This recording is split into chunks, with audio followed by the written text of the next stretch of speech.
Oh cool, new Sonic game. Wonder if it's any good.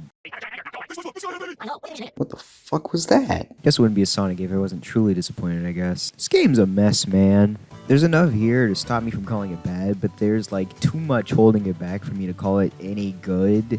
But we'll definitely get there when we get there. Now, this game was announced during the Summer Games Fest back in June, and I was pretty excited, you know? New classic Sonic game. I really love Mania. So, what's stopping this one from being any good? Too fucking much. But I'm not going to get ahead of myself. The game was released in October, the same week as Mario Wonder and Spider-Man 2.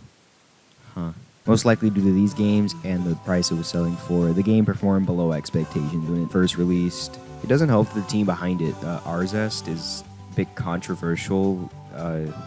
They made Yoshi's New Island, and I don't like that game very much. I know they also worked on Balan, but I didn't mention that one because it's really low-hanging fruit. I'm aware Yoshi's New Island isn't much higher-hanging fruit, but I don't really care. Sales and stuff aside, though, did I like the game? This game's a mess, man. Good question. I mean, I don't necessarily hate it, but I don't really like it much either. It's a really mixed bag. There's a lot I like, but there's an equal amount of stuff that I really, really hate. Might as well get started on the things I do like about the game first. Game controls pretty well majority of the time. They wanted to emulate the physics of the Genesis games. I'd say they did a pretty good job. The animation on the characters is pretty good too. I like the squash and stretch for when Sonic starts running. I like how bouncy it looks. It's pretty silly. Speaking of characters, you can play as Sonic, Tails, Amy, and Knuckles in this game, including another character I'll get into in a bit. Each of them have unique abilities like Tails can fly, Amy can double jump and use her hammer, and Knuckles can glide and climb up walls like usual. New character I said I'd mention Trip, who's named after that shit that happens in Brawl. She's like a mix between Knuckles and Amy. She has Amy's double jump, but she also has Knuckles' climb if you double jump on a wall, so that's pretty neat. She has her own story mode that you unlock after you finish the main campaign, but I'll get into that later. Now, as for the visuals, I mean, they look fine, I guess. I'm not the biggest fan of the way this game looks. Then again, I did play the Switch version, but even then, looking at footage of the other versions, it still doesn't look like anything amazing. I feel the same way about Frontiers, where it looks fine enough, but there are better looking games on literally every system that both were released on. I think my main problem might just be the environments. They look really empty a lot of the time. Like Golden Capital, it looks fine, but I think what brings it down for me is how empty it looks compared to like a lot of the other areas. Hell, stages like Sand Sanctuary and Sky Temple look outright bad in my opinion. They just look way too empty, and it bothers me a lot. The environments in the other 2D games felt like actual believable places, at least for that world. In Superstars, they just feel like video game levels and nothing much more. This doesn't apply to every stage in the game, only just a few. If there's anything else I could commend about the visuals, I'm glad they were able to get the Switch version running at 60. I mean, they did have to tone down a good bit of the visuals to get it running at that, but still, I appreciate the effort. It does dip in some places and when you go super, but other than that, it runs pretty well most of the time. Oh yeah, I forgot to mention it, but the drop dash is also pretty fun to use, as usual. That's really all I have to say for the positive stuff. I don't really like this game's level design all that much, to be honest. It's nothing particularly awful, not yet anyway, but I don't know, a lot of the level design in this game just feels really boring and mindless, if I could describe it any other way. I feel like the biggest culprit here is Sand Sanctuary. That combined with it not looking very good doesn't really help its case. A lot of it looks pretty samey too, and it drags the fuck on. I was tired by the end of this level, man. I really was. This level's music is really the only saving grace, honestly.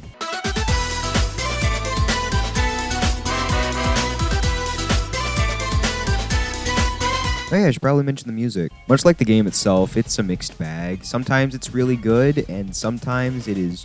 Holy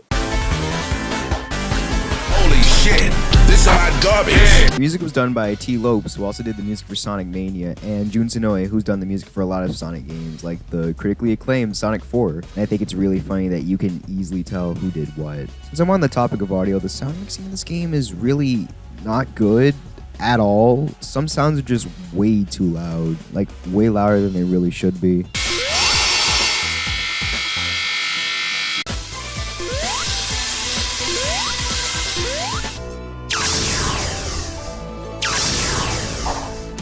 Something else I really didn't like were the special stages. These aren't fun at all.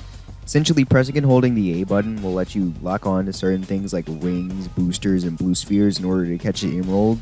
I guess on paper this sounds fine, but in execution it's really irritating because the lock-on does not work very well. See, it only locks on to whatever's in front of you and not whatever's beside you, and this can lead to some really frustrating moments when you're trying to lock on to something next to you, but it won't lock onto it because it's not in front of you, thus making you lose the emerald in the process. Upon getting each emerald, you unlock a certain power that you can use in the stages. I like this. I like that the emeralds actually serve a purpose this time instead of just collectibles and nothing else. However, this doesn't really matter in the grand scheme of things since they feel really underdeveloped. To me, they're just like lesser versions of the Wisps from Sonic Colors.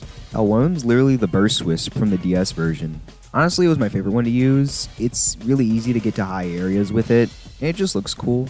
Other than that, though, I rarely ever use the other ones. The Avatar one was really helpful for bosses, but other than that, I didn't really use them very much. Now, you might be wondering why I'm neglecting to mention the story. Well, it's because there barely is any fucking story. What's the point? I know story wasn't the biggest focus of the other 2D Sonic game, but here it's just damn near non-existent. Fang, who has an appearance in Sonic the Fighters, and Trip, who I've already mentioned, appear at the end of every boss, which is cute, I guess. But then again, Fang doesn't really come into play until Trip's story. Oh yeah, Trip's story. After finishing the main campaign, you unlock a separate campaign for Trip, which is just the main campaign, but with worse level design. I really like playing as Trip in this game. I like her as a character too, but I really did not like her campaign at all. I just want to let it be known that placing more spikes and more enemies does not equate for something harder. It equates for something much, much more irritating, and just makes me want to put the game down more than I already really do. I also felt like Trip's story lacked a lot of polish that the main campaign had, which didn't really have that much polish to begin with, let's be real. I experienced a lot more bugs playing Trip Story than I did playing the main story. I really wouldn't be surprised if this was at its last minute in development because it feels really slapped together and like they didn't have enough content to justify the $60 price tag. Okay, I've held off from mentioning them for this long, and I just need to get this out of my system. The bosses in this game are some of the worst bosses in this entire franchise. I hate them so much. It should not take me 3 hours to beat a boss in a 2D Sonic game, or any Sonic game for that matter. The main problem with them is how much time you have to wait just to get one hit in. Just one. In any other 2D Sonic game, you could get as many hits as you wanted on the boss, just as long as you didn't get hit yourself. In this game, though, you have to wait a minute or two just to get one hit and then repeat, and it's so irritating. The bosses are longer than the stages sometimes.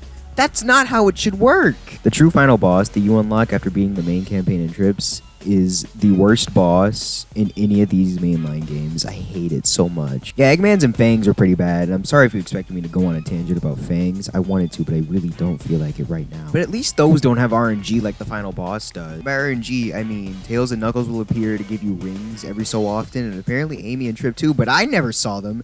This is random, and it's incredibly annoying. They can even despawn when you finally get a chance to attack the boss. You see, the camera turns when you do get a chance to attack him, but if Tails and Knuckles come out with rings, they despawn when the camera turns, and I hate it. Doesn't help that dashing makes you lose 5 to 10 rings, so you might as well just not, because that adds up fast.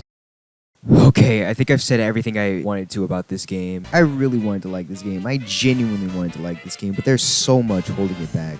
It's like for every good thing this game does, there's one bad thing behind it, and it's so frustrating because I know there's a good game in there. There really is. I like a lot of what this game does, but at the same time, I hate a lot of what this game does. It's a frustrating mess of a game. It's the mixed bag to end all mixed bags.